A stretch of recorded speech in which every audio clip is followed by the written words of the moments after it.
quero compartilhar um texto com vocês, Evangelho de João, capítulo de número 4, versículo de número 43. Glória a Deus.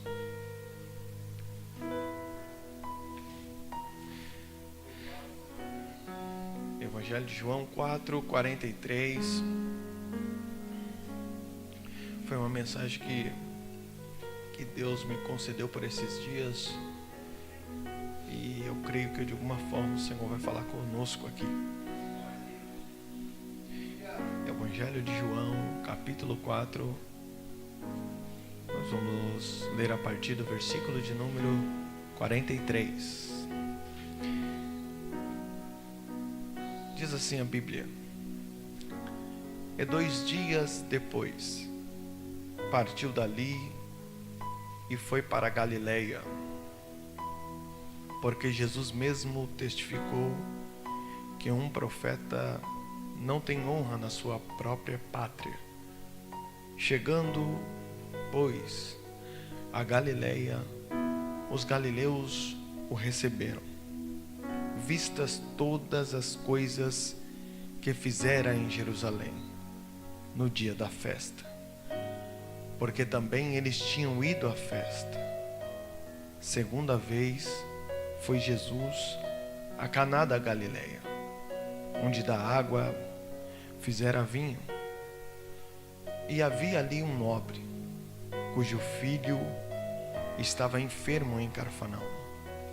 Ouvindo este que Jesus vinha da Judeia para a Galileia, foi ter com ele e rogou-lhe que descesse e curasse o seu filho, porque já estava à morte. Então Jesus lhe disse: Se não virdes sinais e milagres, não crereis? Disse-lhe o nobre: Senhor, desce, antes que meu filho morra. Disse-lhe Jesus: Vai, o teu filho vive. E o homem creu na palavra que Jesus lhe disse e partiu. E descendo ele logo, saíram-lhe ao encontro os seus servos e lhe anunciaram, dizendo: O teu filho vive.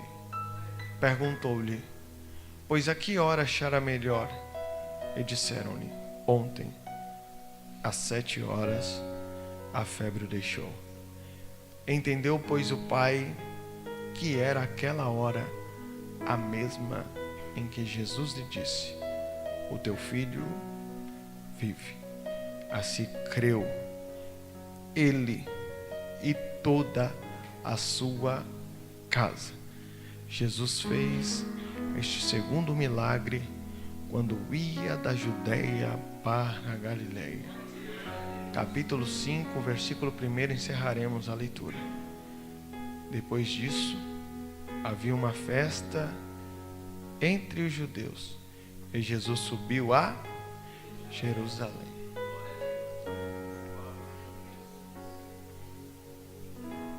Se depois o tecladista quiser fazer um fundo musical aqui, tá bom? Se não for te atrapalhar, se você quiser ficar aí também, tá bom?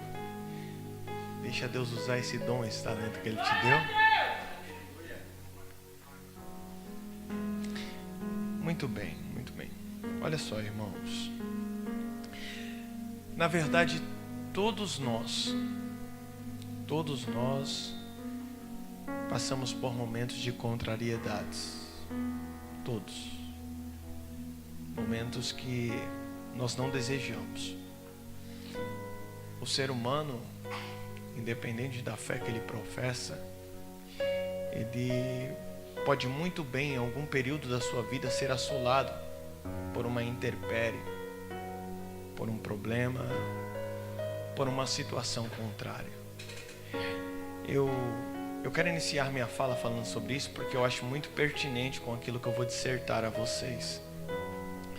Esses momentos contraditórios que surgem do nada ou se manifestam em nossas vidas, às vezes têm algumas coisas para nos ensinar. Eu observo isso e falo isso de uma maneira muito clara e muito óbvia, que Alguns momentos que nós vivenciamos na fé cristã, esses momentos nos fazem às vezes repensar um pouco. Ou por que não dizer, analisarmos o contexto de vida que nós estamos inseridos. Os problemas, as injúrias, as calúnias, as perdas, as difamações, enfim. Essas coisas de fato nos fazem pensar um pouco a respeito da vida. E principalmente quando nós estamos falando de coisas que fogem da nossa mão. Aquilo que de fato nós não compreendemos. E como é difícil, irmãos, passar por momentos contraditórios. Porque nós servimos um Deus grande, zeloso, poderoso, fiel. E de repente nós que servimos a Deus e professamos o nome desse Cristo, estamos em situação que jamais desejaríamos. Só que eu aprendo que às vezes isso é de fato nos impulsionar para se aproximarmos de Deus ou estarmos diante de Deus. Eu posso observar nos evangelhos que dentro desta minha fala, ou desta minha linha de raciocínio, que muitas pessoas que viveram à margem da sociedade ou com problemas insolúveis, isso foi que os alavancaram para estar próximo de Jesus.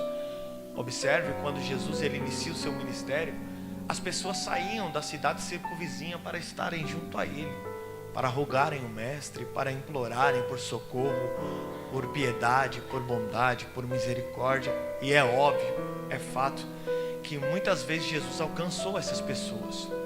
Então observe que neste momento de contrariedades, isso nos faz se aproximar de Deus. Você nunca orou na sua vida enquanto você estava passando a situação que outrora talvez você passou. Na verdade, esses momentos são necessários. São necessários. Isso é para o nosso amadurecimento, crescimento cristão, amadurecimento da fé. Aquilo que foge das nossas mãos, que nos traz medo, que nos traz preocupação, é de fato dentro desses momentos que nós se aproximamos de Deus, que nós se achegamos a Deus. Ninguém se achega a Deus, irmãos, não seja hipócrita. Ninguém se achega a Deus quando tudo está bem. Quando você vai no seu banco, passa o cartão, os dígitos da sua conta bancária talvez são incontáveis. Ninguém se aproxima de Deus quando as coisas estão bem, quando a sua família serve a Deus, quando você tem saúde, quando o seu trabalho é o trabalho que você idealizou, que você sonhou, quando você presta faculdade, e a sua faculdade na verdade é uma das mais desejáveis. Então quando as coisas estão bem, nós temos uma disposição para se afastar de Deus, para distanciar de Deus. Mas os momentos de contrariedades não, eles nos levam a se aproximar do Senhor. É sobre, dentro dessa linha de raciocínio que eu quero pregar para vocês. Há momentos que nos aproximam de Deus. Só que Deus também, olhando dentro dessa ótica, Deus observa que tem alguns momentos da nossa vida que nós não temos força para se aproximar dEle. Nós não temos ânimo, nós não temos vigor. Foi alguma coisa que você enfrentou no meio da sua jornada que de fato te afastou de Deus. Você não consegue se aproximar, você não tem empenho, você não tem dedicação, você não consegue orar, você não consegue buscar a presença de Deus. Mas Jesus é tão misericordioso que dentro desse outro contexto, Jesus se aproxima de nós. Eu vou pregar em cima desses dois temas aqui para vocês nessa noite. Escute-me por gentileza. Jesus estava em Jerusalém.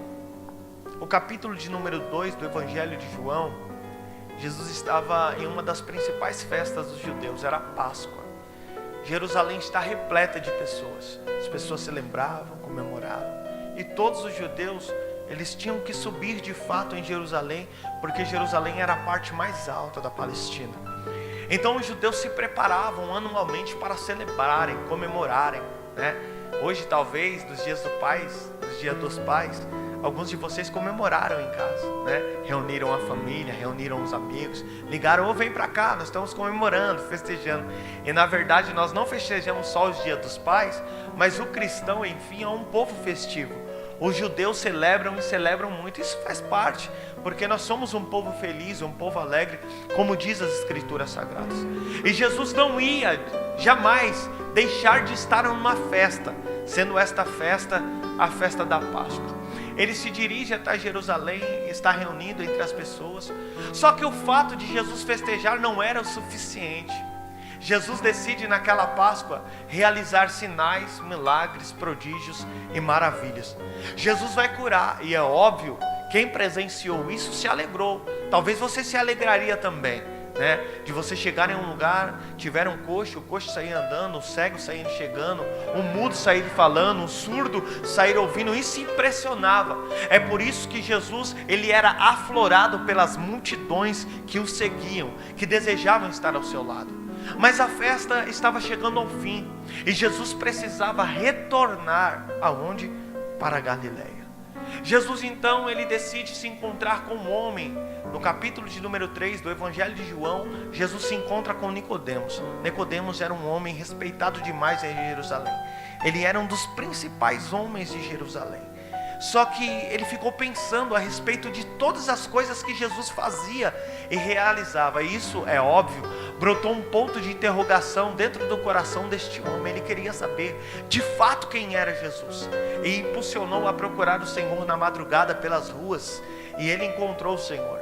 E o Senhor, em um diálogo franco, óbvio, objetivo com Nicodemos, diz para ele o quanto a religiosidade, cujo qual mesmo estava preso, não poderia fazer nada pela vida dele. O Senhor disse para ele assim: você precisa nascer de novo, rapaz. E Nicodemos, com todo o seu intelecto, sua sabedoria, não entendeu aquelas palavras. E Jesus vai explicar detalhadamente e segue voltando de Jerusalém para Caná da Galileia. Só que no capítulo de número 4, era necessário Jesus passar por Samaria. Observe que eu estou dissertando a vocês o retorno de Jesus de Jerusalém para a região da Galileia, onde de fato ele estava disposto a ir. Era necessário Jesus passar por Samaria.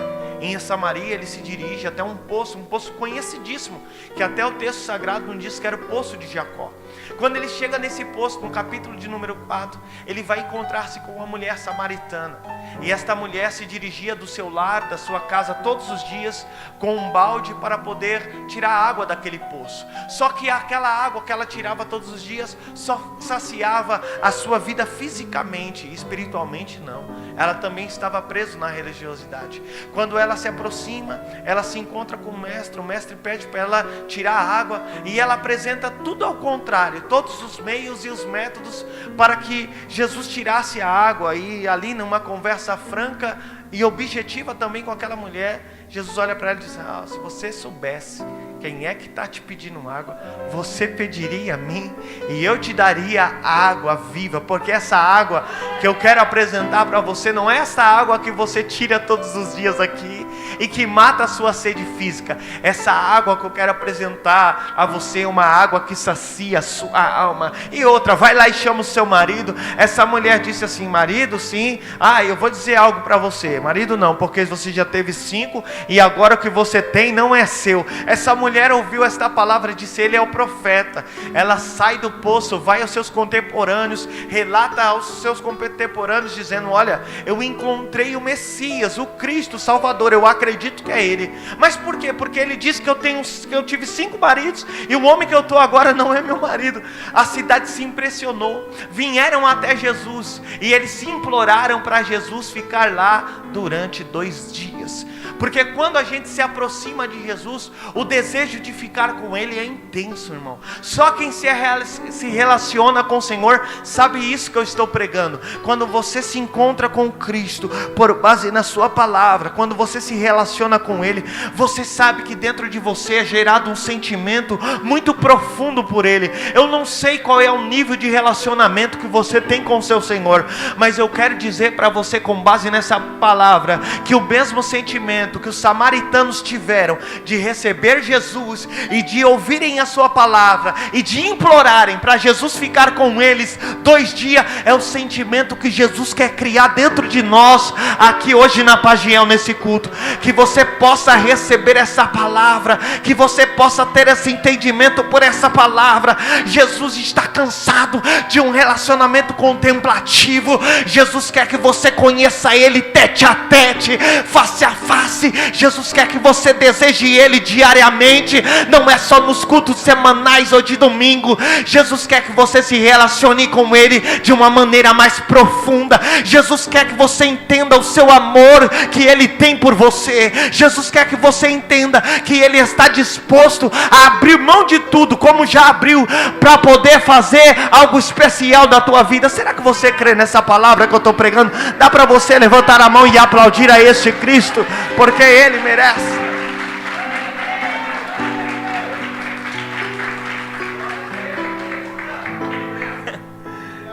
Irmãos,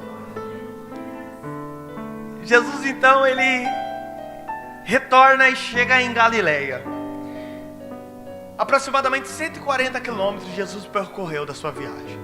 A viagem é cansativa, lógico. É muito cansativa.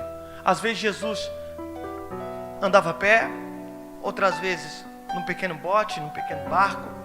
Ele utilizava dos meios da época para poder se locomover de uma parte para outra. E quando Jesus chega na Galileia, os galileus o receberam. E receberam muito bem. É óbvio que receberiam, porque eles haviam estado na festa, eles haviam visto os milagres, eles tinham contemplado os sinais, as maravilhas. Então quando eles retornam, e Jesus possivelmente foi depois, que aí o texto nos diz que eles o receberam, então por inferência entendemos que eles chegaram primeiro que o Senhor. É óbvio que eles receberiam com todo afinco. O mestre chegou. Jesus retornou de Jerusalém e realizou muitos milagres na Páscoa. Os galileus vibraram, jubilaram, comemoraram. É óbvio que esse sentimento é um sentimento louvável por aquilo que Jesus fez. Porque nós devemos entender em contrapartida que se Jesus fizesse tudo aquilo que Ele fez na festa da Páscoa, no capítulo de número 2, sobre as nossas vidas, e Ele por acaso se apresentasse a nós, nós vibraríamos. É o Senhor, é o Cristo. Ele curou as minhas enfermidades, Ele perdoou os meus pecados, Ele escreveu o meu nome no livro da vida, Ele me deu o direito de vida eterna. Nós vibraríamos, comemoraríamos, haveria um sentimento de júbilo e celebração, é óbvio. Jesus sai de Jerusalém, retorna a Galileia, e os galileus vibram e comemoram. Tem alguma coisa de errado nisso? É claro que tem, porque o texto nos diz que Jesus os conhecia, e Jesus não se deu a conhecer a eles. E nesta hora eu ponderei e perguntei: por que, Senhor?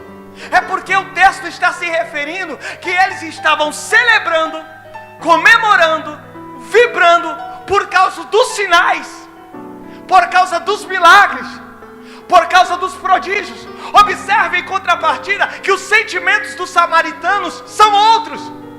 Eles ouvem um relato da mulher samaritana e depois nem querem mais saber o relato dela. Por quê? Porque eles receberam de bom grado a palavra e reconheceram a Cristo como Salvador. Agora os galileus, que eram para ter esse mesmo sentimento, esse mesmo reconhecimento, não. Eles recebiam Jesus simplesmente como um homem que fazia milagres, como se Jesus fosse um curandeiro. E não era para eles terem esse sentimento. O sentimento que eles deveriam ter, de fato, pelo Senhor, é que Jesus era, de fato, o Messias, aquele que era esperado, o Salvador da humanidade. Mas eles estão celebrando por causa dos milagres. Observe que Jesus vai admoestá-los, Jesus vai adverti-los. Imagina só você chegando num lugar, recebendo uma pessoa muito bem, vibrando, aplaudindo, comemorando. De repente Jesus ele vai, eu consigo tonalizar a voz do mestre aqui. Jesus não disse assim, ó: se vocês não verem sinais, milagres, vocês não crerão. Não, dá para tonalizar a voz de Jesus. Ei, se vocês não verem sinais, milagre, vocês não crerão? Só que, irmão, olha só como um texto nos apresenta diversas lições. Porque justamente antes dessa fala aqui, quem está saindo? Um homem oficial de um rei. Algumas versões diz nobre, outras versões diz oficial do rei. Que rei? O rei provavelmente se refere a Herodes Antipas. Só que Herodes Antipas não era rei, Herodes Antipas era governador. Só que ele atribuía para si o título de rei. É por isso que a Bíblia diz que ele era um oficial de rei. Eu não estou falando de qualquer homem. Eu estou falando de um pai, de um menino que tinha patente. Ele tinha servos que trabalhavam para ele.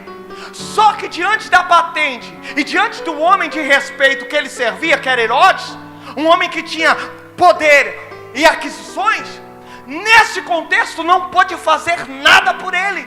Os seus homens e servos não puderam fazer nada por ele. Ele se depara com uma situação em que os seus recursos, o seu status, a sua posição, de fato não poderia fazer nada pela vida do seu filho que estava à beira da morte.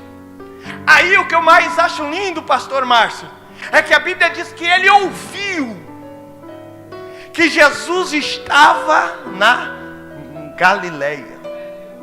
O fato de ele ouvir simplesmente que Jesus estava na Galileia fez com que ele se dirigisse até lá. De Cafarnaum, a cidade que ele estava, até a Galileia, era aproximadamente 10 quilômetros e meio. Esse homem sai de Cafarnaum para a Galileia para se encontrar com Jesus, simplesmente pelo fato dele ouvir que Jesus estava em Galileia. Ele se dirige, e a Bíblia diz que ele procura o Senhor na Galileia.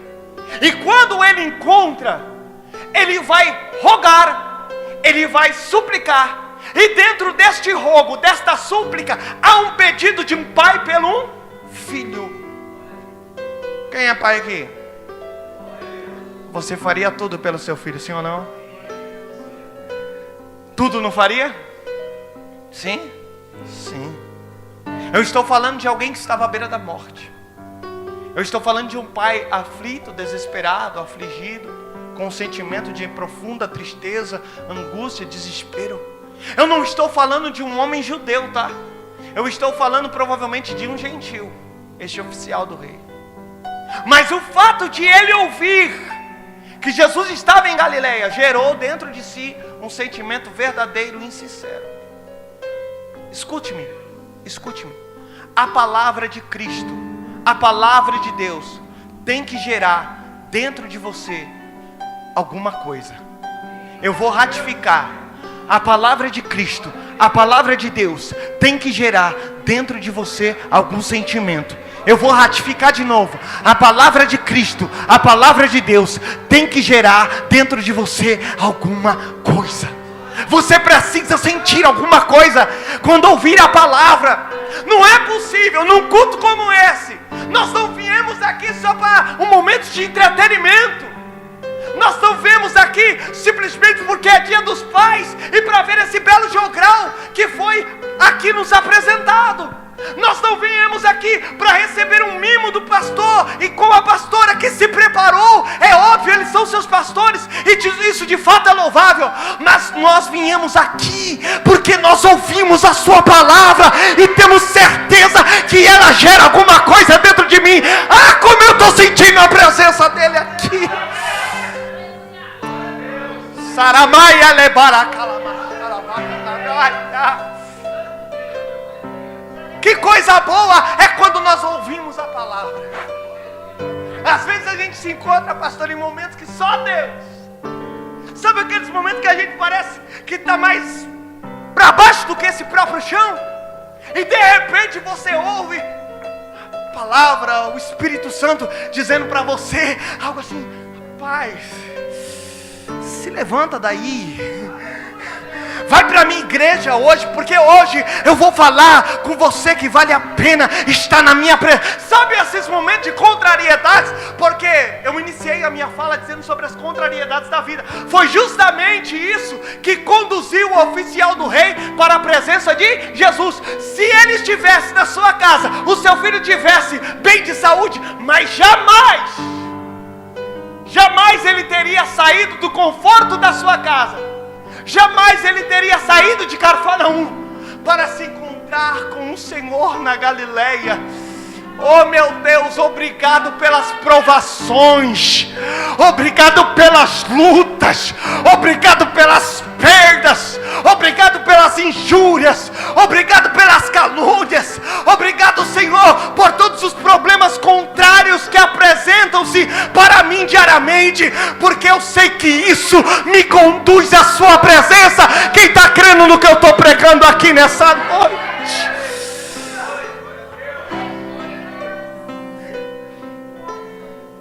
O texto diz que ele procura, encontra. E olha o desespero desse homem no capítulo de número 4. Ele disse para o Senhor,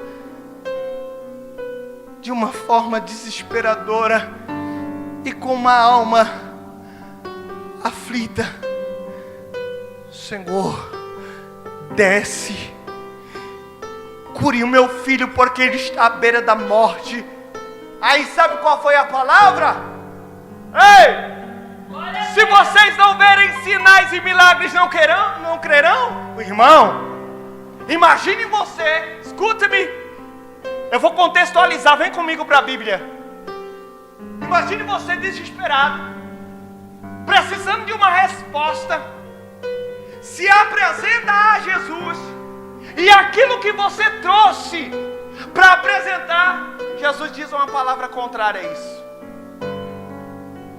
Tinha gente que ia falar: tô fora,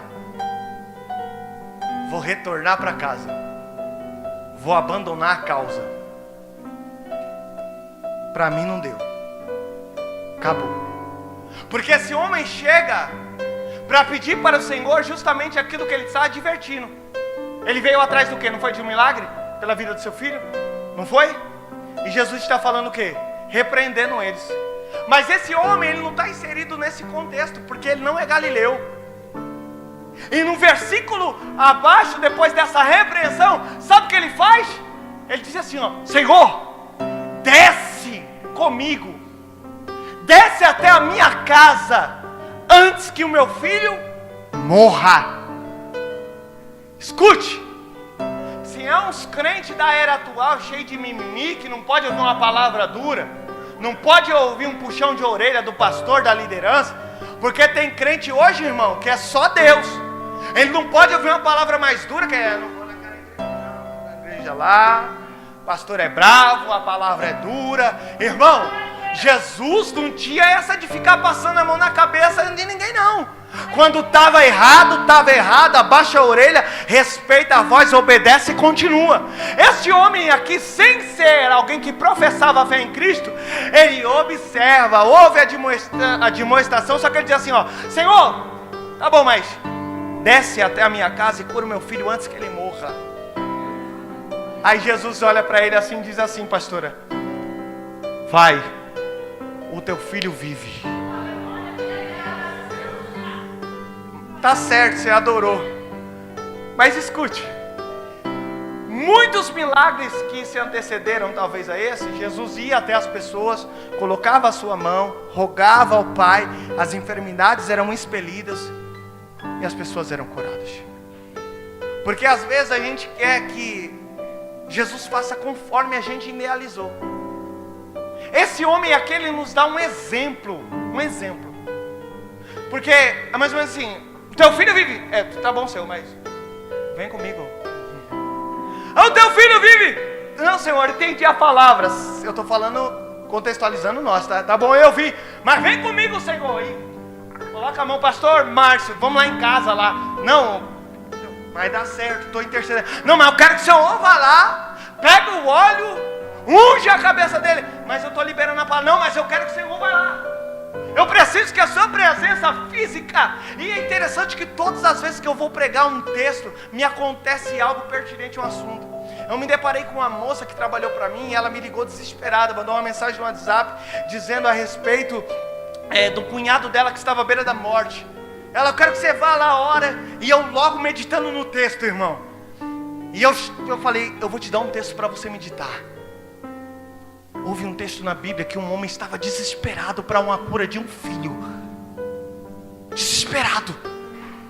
Existe uma vontade que é soberana e deve ser respeitada, que é a vontade de Deus. Só que esse homem, no seu desespero, ouviu uma palavra e ele creu.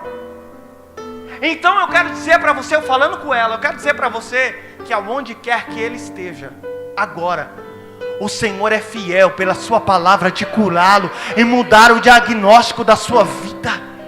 Irmão, a gente às vezes espera o trovão descer, o profeta marchar, espera que alguma coisa, para Deus falar comigo, precisa ter algo assim para me acreditar. Para com isso. A nossa base deve estar alicerçada da palavra. É isso aqui que é o seu manual de fé. Os seus princípios estão aqui com base na palavra. Esse homem creu na palavra. Primeiro ele ouviu e depois ele creu. Primeiro ele ouviu e depois ele... Me ajude a pregar, dê um sorriso para estar ao seu lado assim, diga assim: ouça a palavra e creia na palavra. Diga assim: ouça a palavra e creia na palavra. Aquilo que você deseja, aquilo que você espera nos dias dos pais, a semana que você espera que ela mude, que ela seja transformada, hoje você está ouvindo a palavra e Jesus quer que você acredite na palavra. Ah, meu Deus!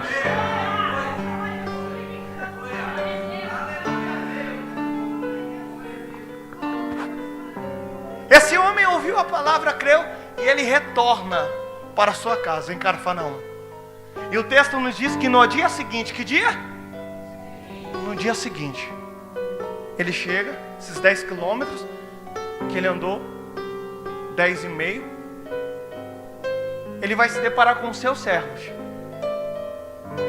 Quando ele sai com um relatório negativo, com uma notícia triste, do seu filho que estava à beira da... E quando ele volta, encontra os seus servos. Observe que aquilo que Jesus proferiu sobre a vida dele foi aquilo que os servos disseram. Eles se encontraram. No caminho de volta, levanta a mão que eu vou profetizar. Eu estou crendo no que eu estou pregando aqui. Eu não sei o que é que você trouxe aqui. Eu não sei como é que você deixou a sua casa, o seu marido, os seus filhos, a sua família, o seu esposo, o seu namorado. Não sei se alguém te abandonou, traiu a sua confiança. Eu não sei o que está acontecendo com a tua vida, mas eu tenho certeza que por intermédio dessa palavra que eu estou pregando, quando você retornar, alguma coisa vai estar mudada lá. Quem acredita no que eu estou pregando? Alguma coisa Deus está mudando por base na sua palavra sobre a sua vida. E a preocupação do homem foi única, mas que horas foi isso? E os homens disseram: às 7 horas. Eu estou pregando, são 8h57. Marca bem esse horário. Está crendo não? Quem está crendo nessa profecia que Deus está me usando aqui? Ele diz: foi às 7 horas que eu recebi a palavra, porque eu me encontrei com Jesus na Galileia. Eu quero dizer que o nome da igreja Pagiel está mudando hoje. Aqui é Galileia, é o lugar que a gente se encontra com Ele para receber milagre. Vale a pena estar na Galileia para ouvi-lo. Vale a pena estar na Galileia para receber a palavra. A partir do momento que você retornar o mesmo caminho que ele retornou e se aproximou da sua casa, foi a hora que os seus servos saíram e disseram: foi às 7 horas que aconteceu.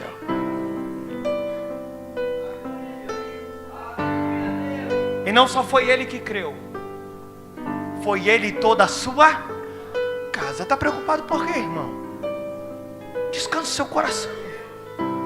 Esse pai lutou assiduamente, se esforçou, foi resiliente, teve esmero. E quando ele se apresentou a Jesus, disse: só uma palavra, acabou. E quando ele chega na sua casa, ele vê a sua filha curada. A Bíblia diz que toda a sua casa creu. Talvez é só você, o único crente que Deus escolheu lá. E daí?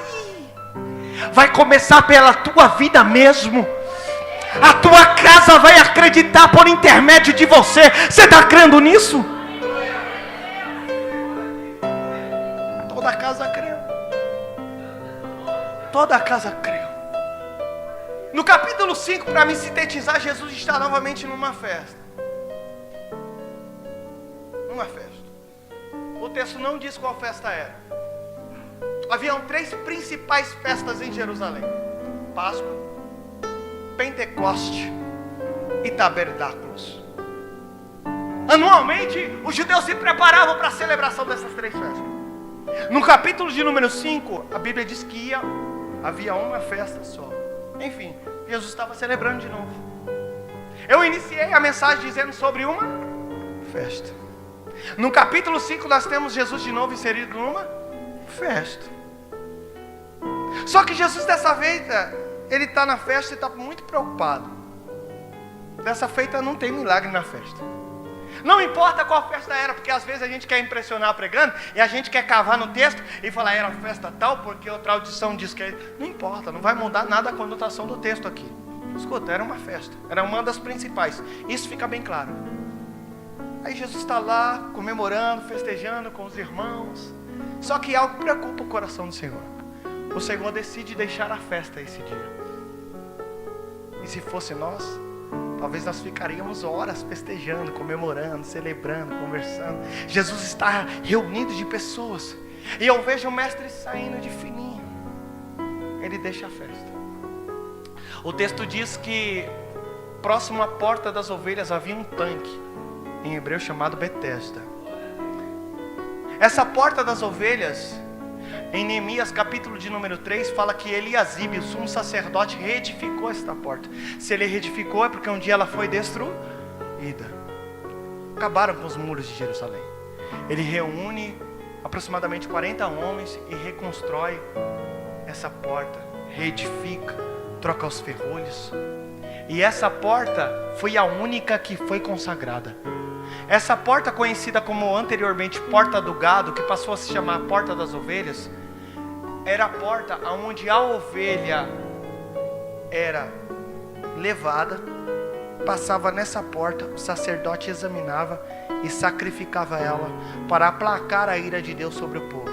Então era o lugar onde a própria ovelha passava para o sacrifício. Era o último lugar que a ovelha era levada. E o sacerdote examinava a ovelha de cima a baixo para ver se não tinha nenhum defeito. Essa porta foi a única consagrada. A tradição eclesiástica, o texto não diz isso, tá? A tradição eclesiástica diz que Jesus vai passar por essa porta, a porta das ovelhas. Então Jesus deixou a festa, se dirige à porta. Ele passa pela porta para dar a representação, a simbologia que ele seria o verdadeiro sacrifício. Ele seria o cordeiro que Isaías proferiu, dizendo que seria levado mudo ao matadouro. Então ele, como ovelha, a expiação pelos nossos pecados, ele passa na porta, representando que ele entregaria a sua vida como sacrifício para a remissão dos nossos pecados.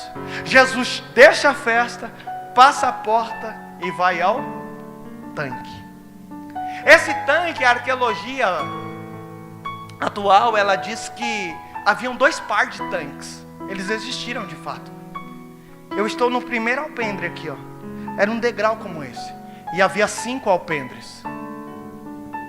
A tradição dizia que ali, e a arqueologia também diz que havia 4 colunatas. E essas 4 colunatas separavam os pares de tanque. Então era 4 aqui, mais 4 aqui, 8. Uma no meio, dividiam um tanque ao norte, o tanque ao sul. E elas eram alimentadas por fontes de água. O tanque, escute, que eu vou encerrar já. Isso é muito interessante. E justamente nessas colunas se reuniam a multidões de inválidos, coxos, cegos, mudos, enfermos, deficiências degenerativas e daí por diante. Escute. Jesus deixou a festa, passou pela porta e veio ao tanque. Jesus se aproxima de um homem, e esse homem está lá há 38 anos, enfermo. Não estou falando de alguém que tinha chegado recentemente. Estou falando de alguém que já havia sofrido durante anos da sua vida. Muitos anos. Tinha tentado com seus recursos, com seus meios, com os métodos possíveis para entrar lá. Porque a crença acreditava que, primeiro, um anjo descia, as águas se agitavam, e alguém era lançado no tanque e era curado instantaneamente. Acreditava-se nisso. Aí Jesus deixa a festa, passa pela porta, vem ao tanque e se depara com um homem de 38 anos. Não só tinha ele lá, tinha uma multidão de enfermos. E Jesus vai justamente nesse homem. A pergunta é a mais clara possível: quer ser curado? A resposta era a mais objetiva possível, sim ou não? Sim. Se fosse eu, na hora eu quero. Mas lógico, rapaz, me cura logo. Só que eu estou falando de alguém com psique abalado. 38 anos, dependendo de recursos e de fases. Diga assim para mim: recursos e fases. Quando Jesus pergunta a ele se ele quer ser curado, olha só: Senhor, não tem um homem. Está vendo 5 alpendre? Estou vendo. Que me leva lá em cima no último. E depois desce um anjo, agita as águas e me lance na água para que eu saia curada. Porque todas as vezes, que eu estou prestes a receber o meu milagre, vem um antes de mim e pula. Havia orgulho, egocentrismo nesse tanque. O tanque que seu nome deriva de misericórdia, não havia nada de misericórdia. Primeiro que o clero religioso, Anás e Caifás, havia se corrompido. Eu vou encerrar já, escute. Por quê? Você lembra no capítulo de número 2, quando Jesus sobe ao templo? Ele olha, opa, casa do papai, comércio, não. Vira as mesas, tira os cambistas, muda tudo isso aqui, vou fazer um açoite, vai parar com essa palhaçada toda aqui. O clero religioso havia se corrompido, Anás e Caifás, porque o Império Romano dominava e governava. Ou seja, era mais ou menos assim. Alguns acreditam, eu não posso afirmar isso para vocês, é só para vocês entenderem melhor o texto. Alguns acreditam que os degraus, os alpendres, havia um pagamento para estar no último lá. Então é assim: varão, você dá quanto? 200? 200 você está no primeiro degrau, tá bom? Tá bom? Opa, dou 400! 400 eu estou no segundo degrau. Eu dou 600, 600 eu estou no terceiro. 900 eu estou no quarto degrau. Ah, eu dou 1.500 você fica lá em cima. Pagava-se. O clero estava corrompido. Jesus, quando ele chega no capítulo de número 2, ele vira as mesas para não fazerem da casa do seu pai casa de comércio. Então isso nós temos por inferência que este tanque também os religiosos ganhavam com isso. O que Jesus queria ouvir daquele homem era só simplesmente um sim ou um não. E era para ele ter falado sim. Jesus deixa a festa, passa pelo tanque, passa pela porta, vem ao tanque e faz uma pergunta: quer ser curado? E ele apresenta os recursos e as fases. O recurso é que ele dependia de um homem, e as fases eram os degraus, o anjo descendo, a água agitada e ele sendo lançado ao tanque. Se você crê no que eu estou pregando aqui, hoje eu quero dizer para você que os recursos e as fases estão chegando ao fim. Ao fim. Ao fim. Eu me coloco na condição de Jesus Se eu fosse um mestre, dizer, ô gente, tá doido, rapaz? Que negócio é esse? Subir degrau, esperar anjo descer, água agitada, ser lançado, não. Hoje não. Hoje não. Hoje não vai ter nada de subir ao pendre, tá entendendo a mensagem? Hoje não vai ter nada de esperar anjo descer, porque eu estou aqui. Hoje não vai ter água agitada e ninguém vai ser lançado ao tanque. Hoje é o próprio Cristo vim em direção à tua vida para mudar a paralisia da tua história. Levanta as duas mãos para adorar e aplauda ao Senhor bem forte, porque Ele merece.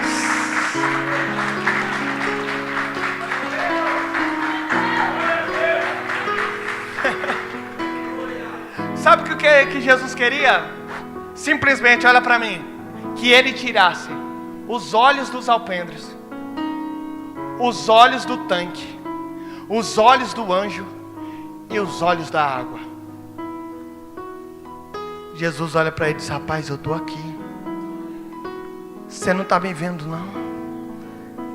Muitas vezes os nossos olhos estão como o do paralítico.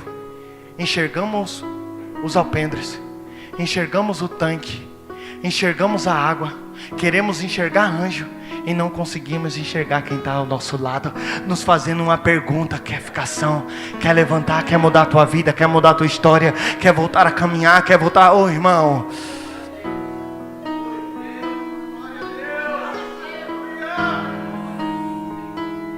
É isso que Jesus quer fazer conosco aqui. Jesus ouviu e disse, levanta. E segundo, instruiu. Primeiro ele libera uma palavra e depois instrui. Pega a tua cama e ó, anda. Sai fora daqui, acabou. Irmão, naquela hora aquele homem se levantou, rapaz.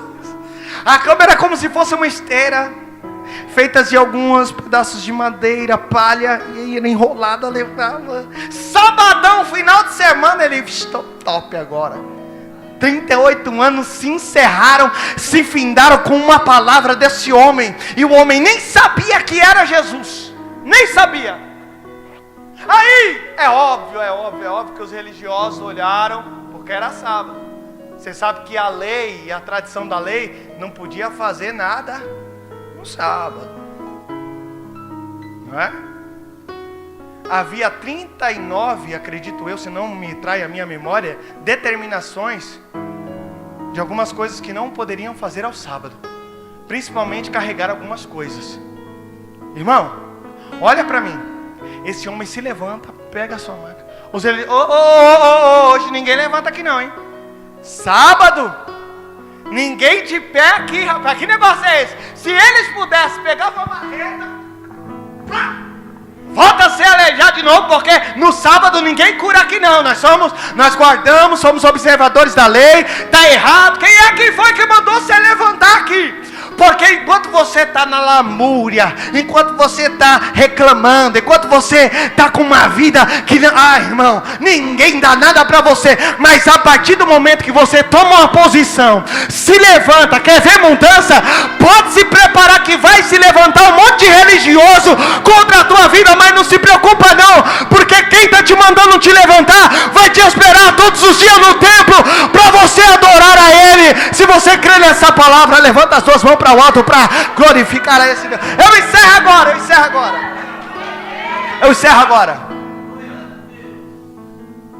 Para os religiosos era muito melhor que ele ficasse no chão, que ele passasse mais um final de semana lá, do que ter se levantado. Perguntaram para ele quem foi. Ele disse assim: olha, eu não sei. Sabe que tem o seguinte: o mesmo que falou comigo e teve autoridade para me mandar colocar de fé, foi o mesmo que mandou eu carregar a minha cama. Então dá licença, porque se hoje é sábado eu não sei, eu só sei que eu vou para casa, eu vou andar, eu vou fazer tudo o que eu sonhei há anos em fazer. Para encerrar a história, passou-se algum tempo, não sei qual, indeterminado. Quem está no templo? Homem. homem. Nunca mais esse homem quis saber de tanque de Betesda. Nunca mais esse homem quis saber de alpendres de anjo e de água. Eu poderia iniciar outra mensagem aqui, falar dos amuletos da fé no século 21. Das igrejas que apresentam tantos modismos, enganando tantas pessoas desse século atual. As pessoas precisam ver alguma coisa, tocar alguma coisa, a levar amuletos para receber milagre. Apóstolo Paulo diz que nós não andamos por nós não andamos por vista, nós andamos pela fé. Aplauda o seu Cristo, porque Ele é Senhor. O horário bateu certinho, pastor. 9h15, cravado até onde Ele me deu para pregar. Jesus encontrou o homem no templo, olhou: e aí, rapaz, lembra de mim não? Eu lembro. Então, não mandei você ficar de pé. Mandou, Senhor. Eu estou no templo aqui porque as minhas deformidades físicas me impediam de estar no templo. Então eu vim adorar, eu vim agradecer. Jesus olhou e disse assim: rapaz, tá tudo certinho. Só faz o seguinte: não peca mais. Não peca mais. Algumas contrariedades nos levam até Jesus. Existem momentos que as nossas deficiências não nos permite ir até Ele, mas mesmo assim Ele se dirige até nós. Se ponha de pé, por gentileza. Pastor Márcio, obrigado por este privilégio. O Senhor me concedeu o púlpito dessa igreja para poder pregar a vocês. É sempre um prazer. Deus abençoe a todos vocês. Deus abençoe. Deus abençoe mesmo. Existe alguém em nosso meio que não é crente, que não serve ao Senhor, e porventura você ouviu essa palavra, queira aceitar o Senhor como seu Salvador? Talvez você veio com o convite de alguém, ouviu essa palavra, sentiu o coração ardendo, o desejo de servir a Cristo. Se existe alguém, eu quero convidar você a vir aqui na frente. Eu quero orar pela sua vida. Existe alguém? Uma moça, um rapaz, alguém? Se não existe, que Deus os abençoe, que Deus guarde, livre e proteja a sua vida. Pastor Márcio, muito obrigado. Deus abençoe. Aplauda o Senhor porque Ele merece.